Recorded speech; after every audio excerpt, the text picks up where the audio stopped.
میرے معاشرے میں نا آج کل میں دیکھتا ہوں مایوسیاں بڑی پھیل گئی ہیں، لوگ بڑے بڑے پریشان ہیں، اور کچھ لوگ ایسے ہیں جن کے پاس سارا کچھ ہے پھر بھی پریشان ہیں۔ آزمائشوں نے ہمیں گھیر لیا ہے، جگہ جگہ ہم تکلیف میں ہیں، آزمائش میں، اور میں دیکھتا ہوں کہ وہ ڈپریشن اتنا زیادہ ہے، انجانا سا خوف ہے، پتہ نہیں کیا بن جائے گا۔ کچھ لوگ بلا وجہ سہمے ہوئے ہیں، میرے پاس پیسے کوئی نہیں، میں تھوڑا بیمار ہو گیا ہوں، میں کمزور پڑ گیا ہوں۔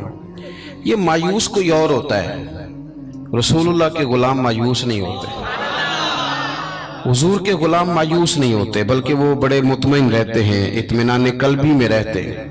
وہ تو معاشرے کو اطمینان دیتے ہیں، سکون کی دولت آگے بانٹتے ہیں۔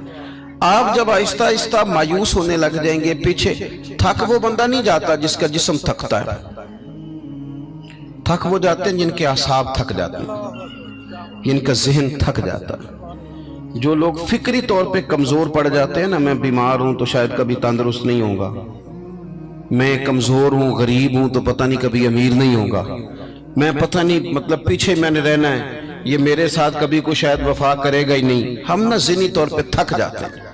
رسول کریم علیہ السلام نے جو چیز ہمیں سب سے زیادہ دی ہے وہ امید کی دولت ہے، امید کی دولت۔ امید، کبھی امید نہ ٹوٹنے پائے ہماری۔ اچھا سوچیں، اچھا گمان کریں، آنے والے وقت کے بارے میں خیر کی امید رکھیں۔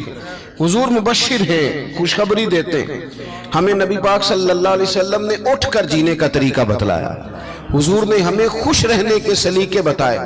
حضرت سیدنا معاذ بن جبل رضی اللہ تعالیٰ عنہ فرماتے ہیں، جب پیارے حبیب علیہ السلام نے مجھے یمن کے لیے بھیجا نا گورنر بنا کے، تو کئی نصیحتیں حضور نے فرمائی تھیں۔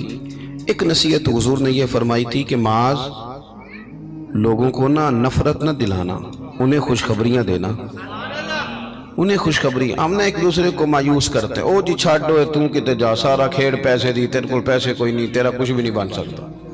ہم ایک دوسرے کو کہہ رہے ہوتے ہیں سارا پنڈ مار جائے، ماڑے دا بچہ چودھری نہیں ہو سکتا۔ بھئی یہ آپ کمزور باتیں خود بھی کرتے ہیں، لوگوں کا دل بھی آپ توڑتے ہیں۔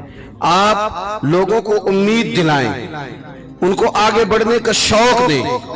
بہت گناہگار آدمی، بہت، میرا مالک جب چاہے، جس کو چاہے، جس وقت چاہے اور جس وقت وہ چاہے، کسی لتھڑے ہوئے کو اٹھائے، توبہ کی توفیق بھی دے اور اپنا قرب خاص بھی عطا فرمائے۔ حضرت ابو درداء رضی اللہ تعالیٰ عنہ فرماتے ہیں، میں حضور کی بارگاہ عالی مرتبت میں حاضر تھا، تو نبی پاک صلی اللہ علیہ وسلم نے ہمیں آیت پڑھ کے سنائی، وَلِمَنْ خَافَ مَقَامَ رَبِّهِ جَنَّتَانِ، جو اللہ کے سامنے کھڑے ہونے سے ڈرے گا، رب اسے 2 جنتیں عطا کرے گا۔